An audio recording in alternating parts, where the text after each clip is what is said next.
I didn't pay for my daughter-in-law's luxury party, so she slapped me so hard I lost my balance. Pack your bags and get out of my house. My son nodded. I'll drain every cent from your account. I smiled.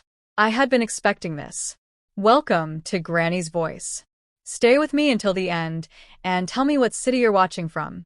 My name is Ruth, and at 67 years old, I thought I knew everything about family love.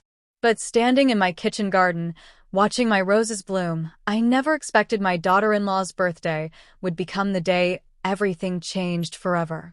$30,000 isn't too much for someone like you, Jessica screamed, her designer shoes clicking on my tile floor. She had driven over in her new car that morning, demanding money for her birthday celebration at the country club. I was watering my indoor plants, something that always calmed me after working at the flower shop all day. You're just being mean because you don't like me, she continued, her voice getting louder. I set down my watering can and looked at this woman my son had married 3 years ago. Jessica, $30,000 is more than most people make in a year, I said quietly. I work at Miller's flower shop 6 days a week. I'm not rich. But she wasn't listening. She was looking around my small house like she was counting everything I owned. This house that I bought with my late husband's insurance money after he died 10 years ago. This house where I had built a new life, growing vegetables in the backyard and reading books by the window. Jessica's face turned bright red with anger. You have money saved up, she shouted. Don't pretend you don't. Tommy told me about your savings account. My heart sank. My son had told his wife about the money I had been saving for emergencies. Money I had put away by working extra hours at the flower shop, by growing my own food, by fixing things myself instead of calling repair people. That money is for important things, I explained, like fixing the roof or paying doctor bills. But Jessica stepped closer to me, her eyes full of anger. Then it happened. Her hand flew across my face, so hard that I stumbled backward into my kitchen counter. The pain shot through my cheek, and I tasted blood where I bit my tongue. Get out of my house, she screamed. Tommy and I are tired of having an old woman telling us what to do with money. I touched my face, feeling it get hot and swollen. Just then, I heard Tommy's truck in the driveway. My son walked through the front door and saw me holding my cheek. What happened here? Tommy asked, but his voice wasn't worried about me. It was annoyed, like I had caused trouble again. Jessica pointed at me with her finger. Your mother won't pay for my birthday party. She's being selfish with her money. I waited for my son to ask why my face was red, why I was crying. Instead, he crossed his arms and nodded at his wife. Mom, Jessica deserves a nice party. You know we can't afford it ourselves. The words hurt more than the slap had. Tommy had been out of work for 8 months now, spending his days playing video games while Jessica went shopping with credit cards. I had been helping them pay for groceries and their car payments, thinking it was temporary. Now I realized they expected me to pay for everything forever. Pack your things, Tommy said, his voice cold as winter air. Maybe some time away will help you think about being more generous to family. I stared at my son, remembering the little boy who used to help me plant flowers. And Mom, Tommy added, pulling out his phone. I'm calling the bank tomorrow. Since you won't help us willingly, I'll take what we need from your account. You put my name on it when Dad died, remember? He was right. After my husband passed away, I had added Tommy's name to my savings account, thinking it would help if something happened to me. I never imagined he would use it against me. But instead of crying or begging, I smiled. A real smile that surprised both of them. Go ahead and call the bank, I said calmly. Jessica and Tommy looked at each other with confusion. What's wrong with you? Jessica asked. Why are you smiling like that? I walked over to my kitchen table and sat down, still smiling. Because you're going to learn something very important tomorrow. The truth was, I had been watching them for months. I had seen Jessica throwing away groceries I bought because they weren't expensive enough. I had heard Tommy on the phone with his friends, laughing about how easy it was to get money from his stupid old mother. 3 weeks ago, I had made a decision. I went to the bank and opened a new account that only I could access. Then, I moved all my money except $50 from the old account to the new one. Tommy could drain the account all he wanted. He would get $50 and a big surprise. I had also done something else, something they would discover very soon. I started packing my clothes in a small suitcase, humming while I folded each item. For the first time in months, I felt happy and free. Tommy came upstairs to my bedroom, his face softer now. Mom, maybe I was too harsh. Jessica's just excited about her birthday, you know how women get. I kept packing, not looking at him. She didn't mean to hit you. She's just stressed about money. I folded my favorite sweater, the blue one my husband had given me for our last anniversary together. Yes, she did mean it, I said quietly. And so did you when you threatened to steal my money. Tommy sat on my bed, trying to look sorry. Look, forget about the bank thing. I was just angry. We can work this out like a family. Now I did look at him. My son looked tired and older than his 32 years. But there was something in his eyes that reminded me of Jessica, a calculating look, like he was trying to figure out how to get what he wanted. Tommy, do you remember when your father was sick? I asked. He nodded, looking uncomfortable. Do you remember how hard I worked to pay for his treatments? I worked 2 jobs then.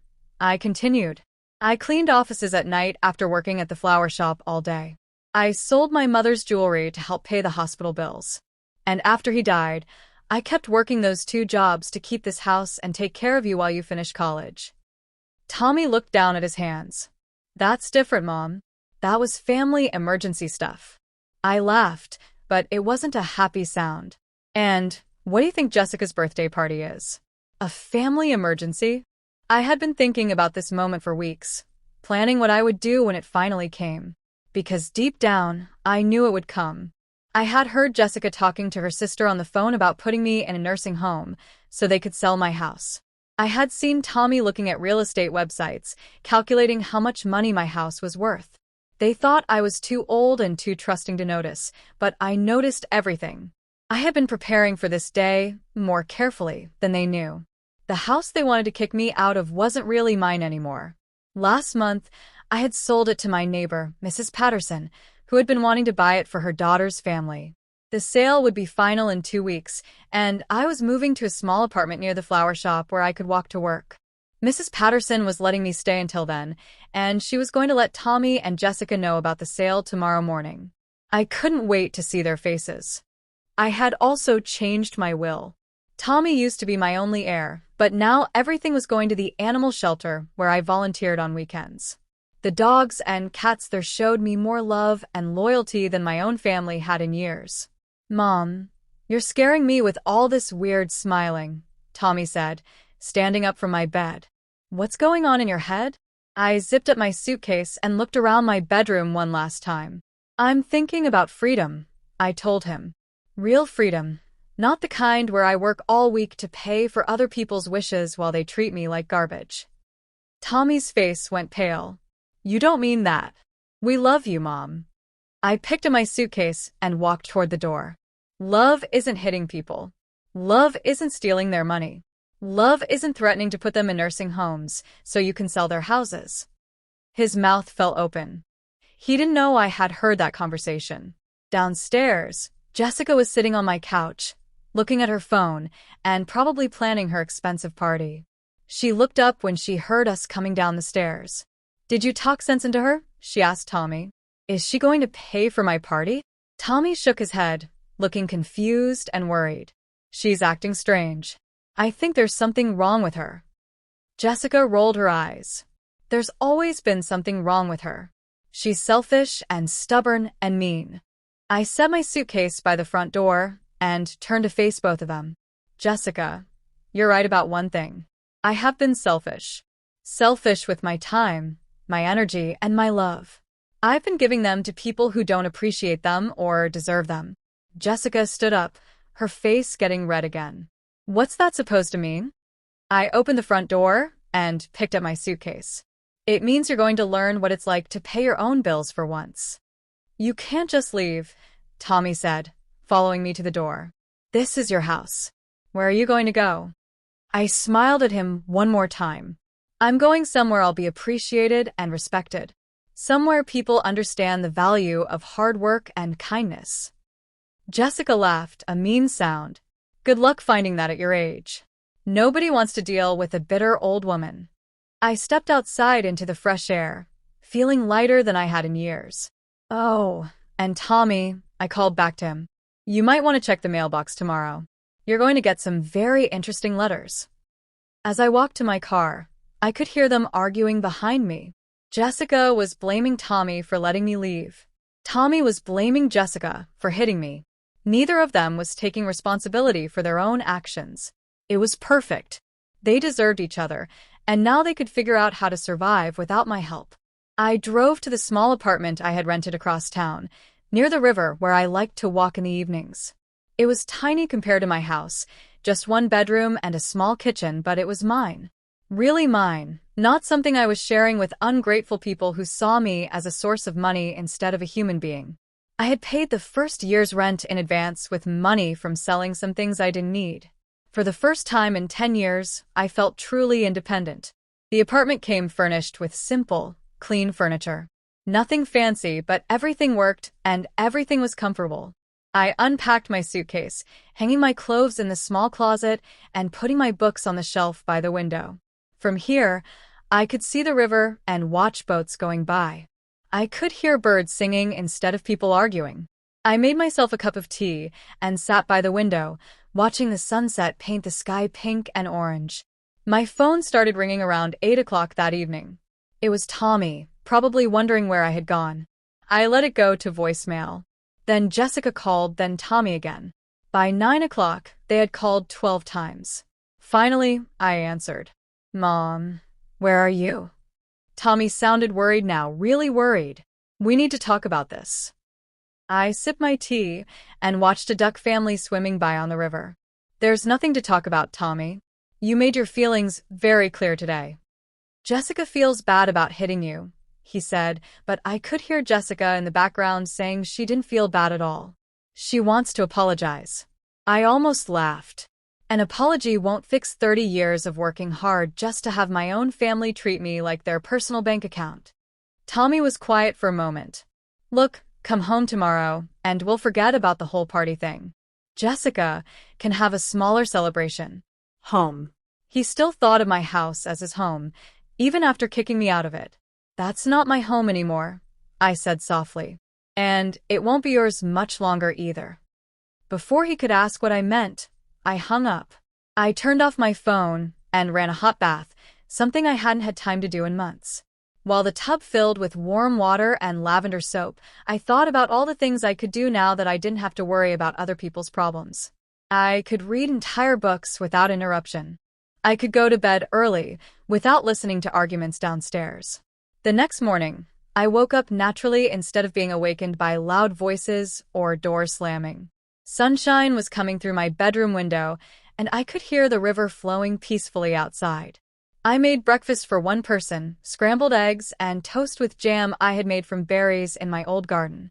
It was the first peaceful morning I'd had in years. Around 9 o'clock, Mrs. Patterson called me with news I had been waiting to hear. Ruth, dear, she said, sounding excited, I just told that son of yours about buying the house.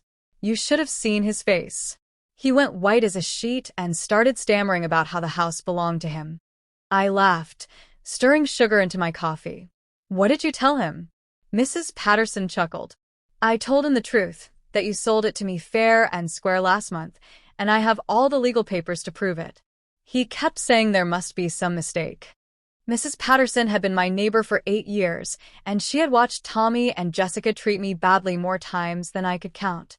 She had seen Jessica throw bags of groceries into the garbage because they weren't expensive enough. She had heard the arguments and the demands for money. When I asked if she wanted to buy my house for her daughter's growing family, she was happy to help me teach Tommy and Jessica a lesson about taking people for granted. That wife of his started screaming at me, Mrs. Patterson continued. Said I was crazy if I thought they were just going to move out. I told her they had exactly 2 weeks before the new owners took possession. I could picture Jessica's face, red with anger and disbelief. She demanded to see the papers, so I showed her. Then she started crying about how unfair it was that you would sell the house without telling them. Unfair. Jessica thought it was unfair that I sold my own house without asking permission from people who had kicked me out of it. After Mrs. Patterson hung up, I called the bank to check on something I had been curious about. "Yes, Mrs. Henderson," the bank manager said when I asked. "Your son did try to withdraw money from the old account this morning. He seemed very surprised when we told him the balance was only $50. I thanked her and hung up, imagining Tommy's face when he realized his plan to steal my savings had failed. He was probably panicking right now, trying to figure out where all my money had gone. The truth was, I had been smarter than they thought. While they were planning to take advantage of me, I was planning to protect myself. The money was safe in my new account, and I had enough saved up to live comfortably for many years. I had also applied for a part-time job at a bookstore near my apartment, something I had always wanted to do, but never had time for. Working with books instead of just flowers sounded like a wonderful change. Around noon, my phone started ringing again. This time it was a number I didn't recognize. When I answered, a woman's voice said, "Is this Ruth Henderson?" I said yes, and she continued, "This is Sandra Miller from Miller's Flower Shop. Your daughter-in-law just came in here demanding to know where you are." She was very rude to my customers, so I asked her to leave. I apologized to Sandra, who had been my boss for 5 years and had become a good friend. "Don't apologize," Sandra said. "I've met that girl before when she came to pick you up from work. She always acted like she was too good to be in a flower shop. But Ruth, I'm calling because I'm worried about you. She was saying some very mean things about you being senile and incompetent." I explained what had happened, how I had finally stood up for myself after years of being treated badly. Sandra listened quietly, then said something that made my heart feel warm. "Good for you," Sandra said firmly. "I've watched you work harder than anyone half your age, and I've seen how generous you are with people who don't appreciate it. You deserve better than being someone's personal bank account." She told me that Jessica had demanded Sandra fire me so I couldn't earn money anymore. Sandra had laughed and told Jessica that I was one of her best employees and would always have a job at the flower shop as long as I wanted one. Jessica had left in a rage. That evening, I took my first walk along the river near my new apartment. The path was peaceful and lined with trees that were just starting to change colors for autumn. Other people were walking too, families with children, couples holding hands, people walking dogs. Everyone I passed smiled and said hello, something that hadn't happened in my old neighborhood, where people were too busy to be friendly. I felt like I belonged here in a way I hadn't belonged anywhere in years. When I got back to my apartment, there was a note slipped under my door. It was from my upstairs neighbor, a young woman named Carol who worked as a nurse at the hospital. The note said, "Welcome to the building. I made too much soup today and wondered if you'd like some. It's in a container by your door." I opened my door and found a still warm container of vegetable soup with a little packet of crackers. Such simple kindness from a stranger made my eyes fill with tears of gratitude. I heated up Carol's soup and ate it while watching the news on my small television. It was the first dinner I'd had in years without someone complaining about something: the food, the cost of groceries, the bills that needed to be paid, or how unfair life was. The quiet was like music to my ears. Later, I wrote Carol a thank you note and slipped it under her door, along with some cookies I had bought at the grocery store. Small acts of kindness felt more valuable than expensive birthday parties ever could. The next morning brought more phone calls from Tommy and Jessica. This time, Tommy sounded desperate. "Mom, we need to talk. This house thing is crazy. You can't just sell our home without warning us." "Our home?" Still talking about my house like it belonged to him. "Where are we supposed to live?" he asked. "We can't afford rent anywhere decent." I felt a tiny bit of sadness for the little boy he used to be, but not for the man he had become. That man had made his own choices. "You'll figure it out," I told him. "You're both adults with hands and brains. Use them to work and earn money like everyone else does." Jessica grabbed the phone from Tommy. "You're being cruel and vindictive," she screamed. "We're family. Family helps each other." I almost laughed at the irony. "Jessica, when you slapped me and told me to get out, did you think about family then? When Tommy threatened to steal my money, was he thinking about family?" She hung up on me, which was fine because I was tired of listening to her voice. That afternoon, I had my first day working at Pages and Petals, the bookstore that had hired me part-time. The owner, Mr. Williams, was a gentle man in his 70s who had opened the store after retiring from teaching school. He showed me around the cozy shop with its comfortable reading chairs and the smell of old books and fresh coffee. "We get a lot of regular customers who like to browse and chat," he explained. "They're going to love having someone as friendly as you helping them." My job was simple: help customers find books, ring up sales, and keep the store tidy. It was so different from the physical work at the flower shop, but just as satisfying in its own way. I met people who loved reading as much as I did, who wanted to talk about stories and characters like they were real friends. An elderly gentleman named Frank came in looking for mystery novels, and we spent 20 minutes discussing our favorite detectives. It felt wonderful to have conversations about something other than money and complaints. That evening, I called my sister Margaret, who lived 2 states away. We had been close as children but had drifted apart over the years as life got busy. When I told her what had happened, she was quiet for a long moment. "Ruth, I'm proud of you," she finally said. "I've been worried about how Tommy and that wife of his were treating you, but I didn't know how to bring it up." She invited me to come visit her for a long weekend, something I hadn't been able to do in years because of obligations at home. "I'd love to come see you," I told Margaret. "I can actually take time off now without having to worry about paying other people's bills." We talked for over an hour, catching up on years of missed conversations. Margaret told me about her garden and her volunteer work at the library. I told her about my new apartment and my job at the bookstore. It felt like reconnecting with a part of myself I had forgotten existed. We made plans for me to visit the following month. The calls from Tommy and Jessica continued for another week, becoming more desperate each day. Tommy tried anger, tears, guilt, and finally begging. Jessica tried insults, threats, and fake apologies. Nothing worked because I had finally learned to value my own peace of mind more than their approval. The last call I answered was from Tommy on a Thursday evening. His voice was tired and defeated. "Mom, Jessica left me. She moved back in with her parents and said she can't live like this anymore." I felt a moment of genuine sadness for my son.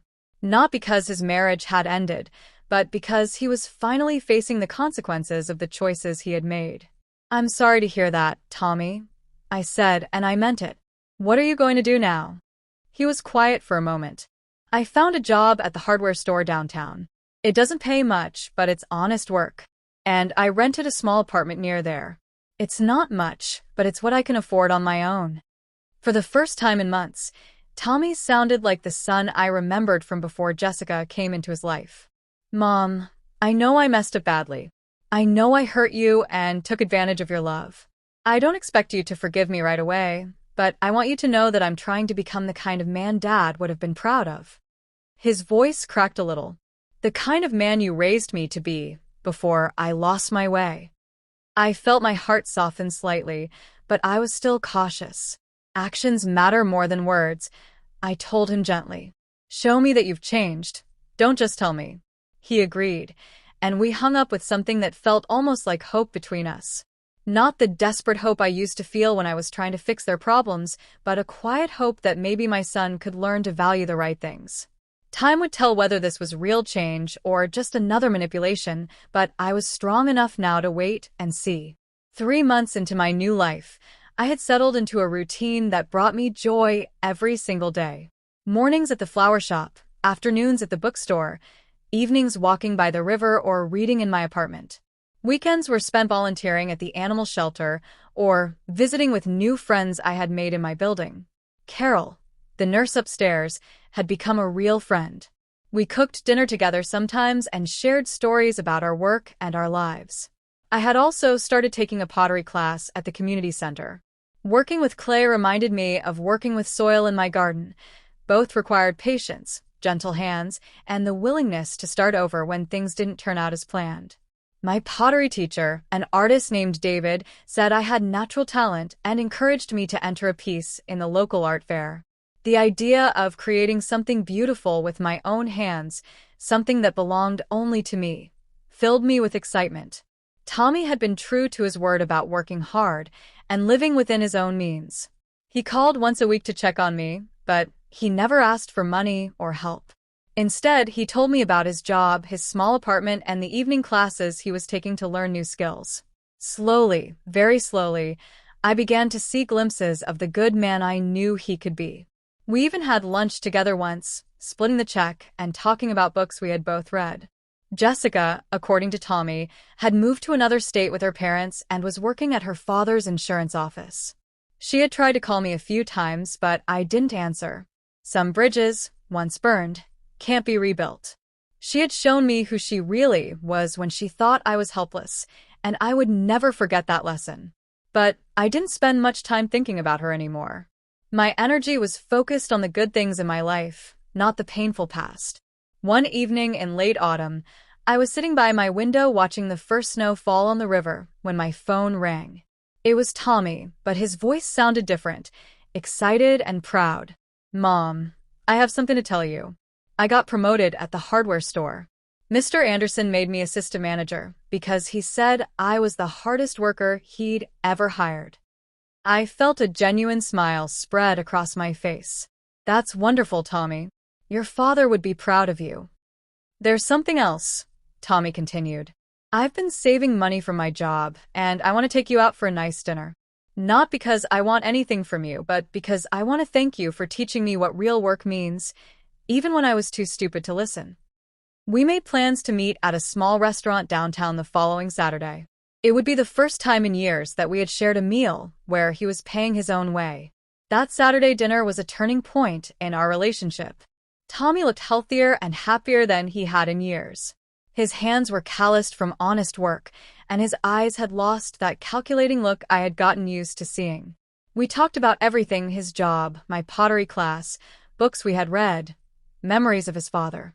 For the first time since he got married, I felt like I was having dinner with my son instead of with someone who saw me as a source of money. "I understand now why you did what you did," Tommy said over dessert. "You weren't being cruel or vindictive.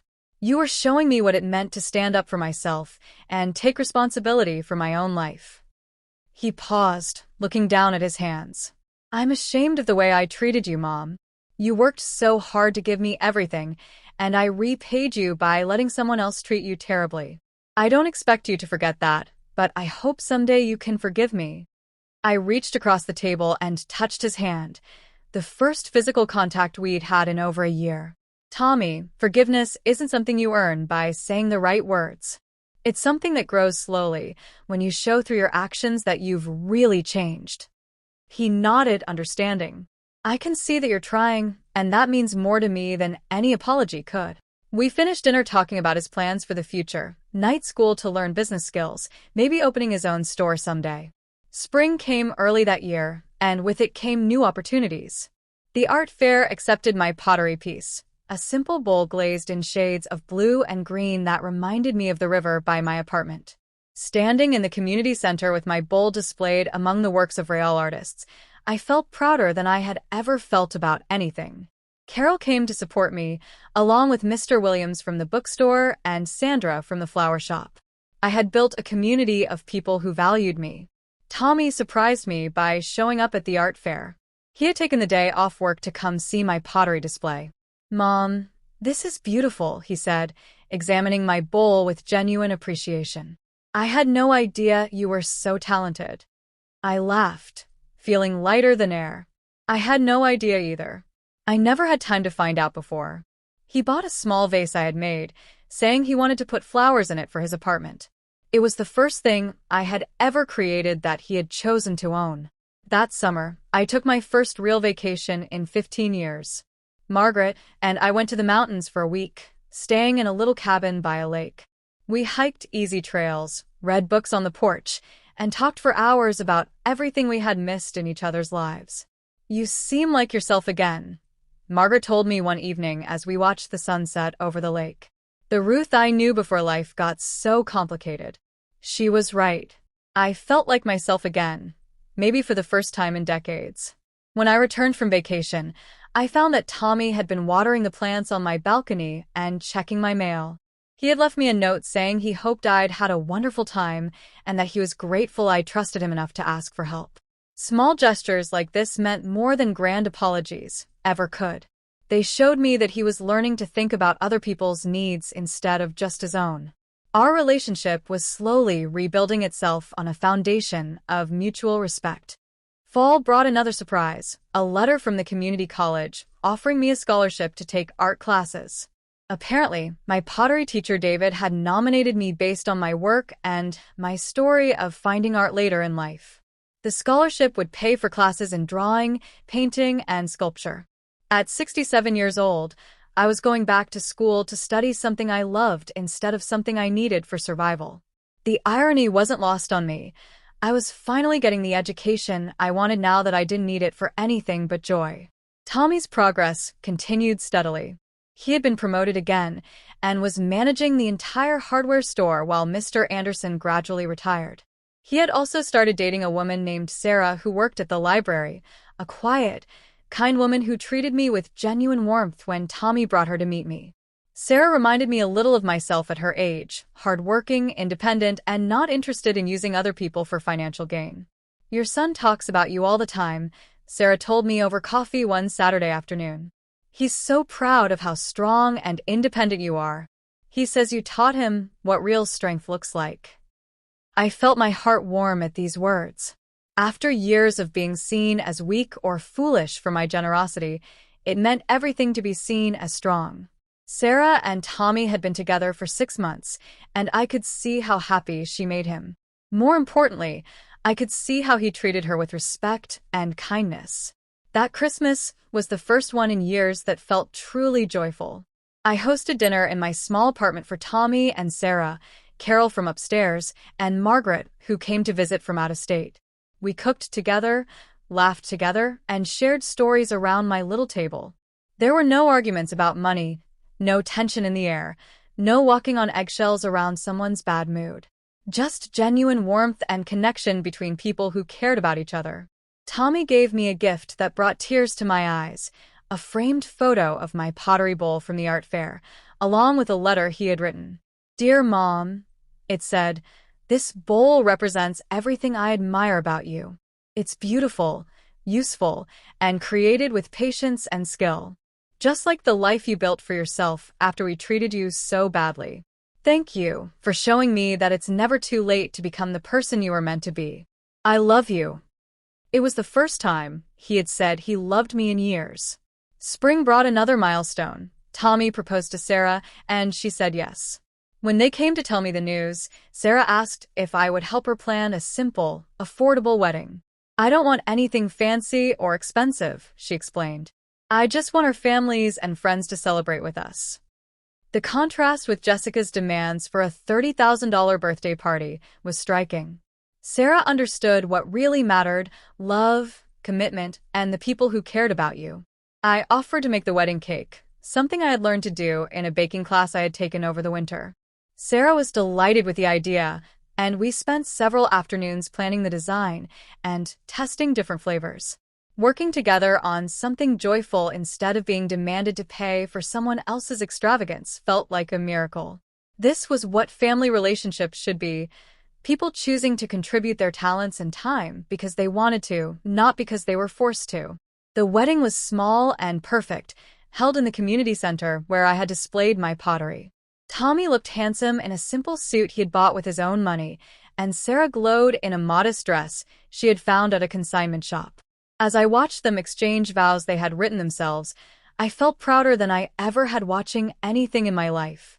My son had become a man who valued love over luxury, who understood the difference between what you want and what you need.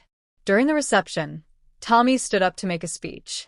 3 years ago, he said, looking directly at me, I was a different person. I took advantage of the people who loved me most, and I nearly lost the most important relationship in my life. His voice was steady but emotional. My mother taught me through her actions that love isn't about what you can get from someone. It's about what you choose to give, freely and without conditions. Sarah and I want to build our marriage on that kind of love. After the wedding, Tommy and Sarah moved into a larger apartment that they could afford on their combined incomes. They invited me to visit often, and I enjoyed watching them build a life together based on mutual respect and shared responsibilities. Sarah had a garden on their balcony where she grew herbs and vegetables, reminding me of my own gardening days. Tommy had learned to cook and took pride in preparing meals for his wife. They were creating the kind of partnership I had always hoped he would find. 2 years after that terrible day when Jessica slapped me, I received a letter from her. The return address showed she was living in Arizona with her parents. "Dear Ruth," it began, "I know I have no right to contact you after what I did, but I need to tell you something. Living with my parents again, at my age, has been humbling. They treat me like a child because I never learned to be a responsible adult. I realize now that you were trying to teach me valuable lessons that I was too proud and selfish to learn." The letter continued, "I have a job now working at a hotel, and for the first time in my life, I'm earning my own money and paying my own bills. It's hard work, but it feels good in a way that spending other people's money never did. I understand now why you said no to my birthday party. You weren't being mean, you were trying to help me grow up. I'm sorry it took me so long to understand." I read the letter twice, feeling a mix of sadness and hope for Jessica's future. I decided not to respond to Jessica's letter. Some apologies, while genuine, come too late to repair the damage that was done. I had moved on from the hurt she had caused me, but that didn't mean I needed to invite her back into my life.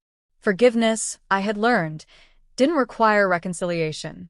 I could forgive her for my own peace of mind while still maintaining the boundaries that protected my happiness. She was learning important lessons, but she would have to apply them in relationships with other people. My life continued to grow richer and more fulfilling with each passing season.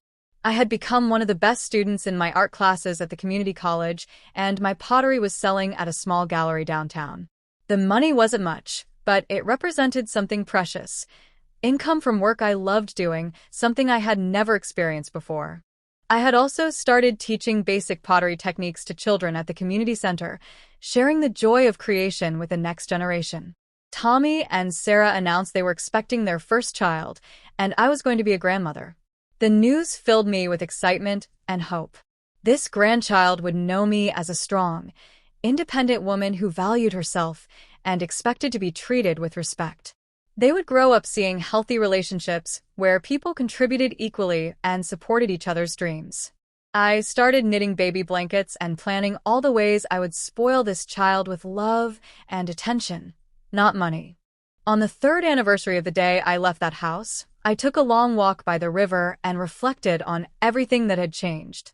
I was healthier and happier than I had been in decades. I had friends who valued my company, hobbies that brought me joy, and a son who had learned to appreciate the woman who raised him. Most importantly, I had learned to value myself enough to demand respect from others. It had taken me 67 years to understand that lesson, but it was never too late to start living it. The young woman I had been, working double shifts to support an ungrateful family, could never have imagined this life. She thought love meant sacrificing everything for other people, even when they didn't appreciate the sacrifice. Now I knew that real love, for others and for yourself, requires boundaries, mutual respect, and the wisdom to know when to say no. The slap that had changed everything wasn't the end of my story. It was the beginning of the best chapter of my life. Last month, I celebrated my 70th birthday with a party that cost exactly what I wanted to spend on it. Carol organized it as a surprise, inviting all my friends from the pottery class, the bookstore, the flower shop, and the community center. Tommy and Sarah came with their new baby, a beautiful little girl named Ruth, after me. As I held my granddaughter and looked around at the faces of people who genuinely cared about me, I felt rich in ways that had nothing to do with money. The cake was homemade, the decorations were simple, and the gifts were thoughtful rather than expensive. David, my pottery teacher, brought me a set of professional sculpting tools. Sandra from the flower shop brought a bouquet of flowers from my old garden that Mrs. Patterson had saved for me. Tommy and Sarah gave me a journal with a note that said, "For recording all the wisdom you've gained on your journey to happiness." It was everything a celebration should be, genuine joy shared between people who loved each other. As I write this story, I'm sitting in my pottery studio, a small space I rented with my art earnings where I can work on larger pieces. The baby monitor on my workbench lets me listen for little Ruth while Tommy and Sarah are at work and I'm babysitting my granddaughter. She's sleeping peacefully in her portable crib, surrounded by my clay creations. This is what contentment looks like.